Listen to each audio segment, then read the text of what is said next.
Emma sat on her couch, staring at the walking boot that had become a symbol of something much deeper than a broken foot. At 23, she thought marriage meant partnership, but the events of 3 days ago had shattered more than just the bone in her foot.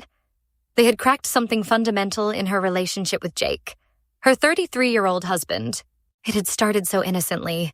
Emma was tending to their small garden, carefully weeding around the tomato plants she'd been nurturing all summer, when her foot caught on a massive tree root hidden beneath the fallen leaves. The snap she heard wasn't just the breaking branch. It was her own bone giving way. The pain was immediate and excruciating, shooting up her leg like lightning as she hobbled back inside, tears streaming down her face. Jake had rushed her to the emergency room, his knuckles white as he gripped the steering wheel. Emma knew hospitals made him nervous.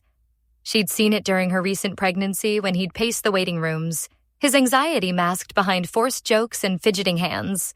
The medical staff had even teased him about new dad nerves. But Emma knew it was deeper than that. The sterile smell, the beeping machines, the uncertainty.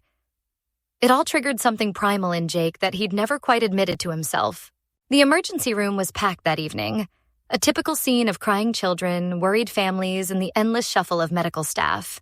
Jake's patience, already stretched thin by his discomfort, began fraying like an old rope. He paced the small waiting area like a caged animal, checking his watch every few minutes, his jaw clenched tighter with each passing moment. "This is ridiculous," he muttered under his breath as they approached the 1-hour mark. "How hard is it to look at a foot?" Emma watched her husband transform before her eyes. The man who had tenderly helped her into the car was becoming someone she barely recognized. Short with the nurses, dismissive of other patients, radiating an energy that made everyone around them uncomfortable. When a kind nurse with tired eyes finally called Emma's name, Jake's relief was palpable, but his demeanor remained sharp-edged. In the examination room, things escalated quickly. When the nurse began asking standard questions, Jake interrupted, his voice carrying an edge of authority that made Emma's stomach twist. "She was just pregnant," he said, cutting across Emma's attempt to answer. "Obviously, she's not now." The nurse, maintaining her professional composure despite Jake's growing hostility, made the request that would change everything.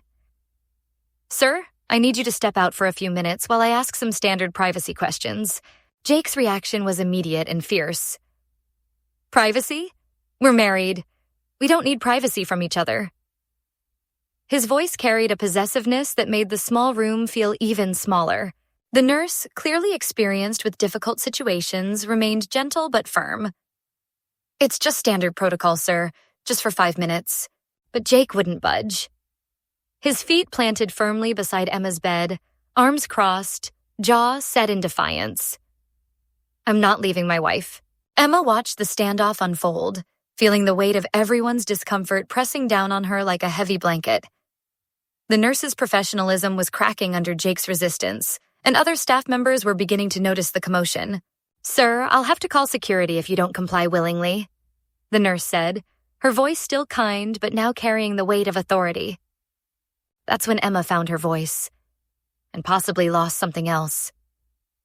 "You're not in charge in this ER," she said quietly, the words falling between them like stones into still water.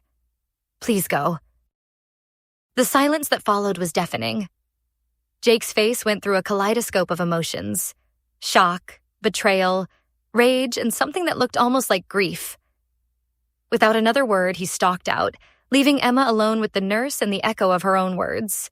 The questions that followed were standard domestic violence screening. Questions about her safety, her living situation, whether she felt threatened at home.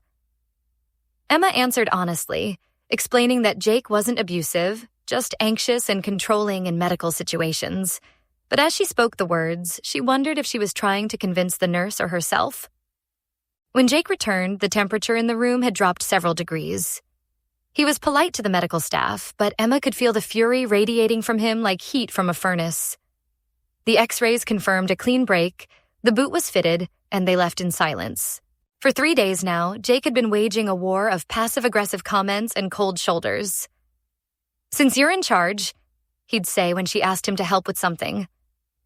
"I wouldn't want to overstep my bounds," became his favorite phrase, delivered with surgical precision to cut deepest.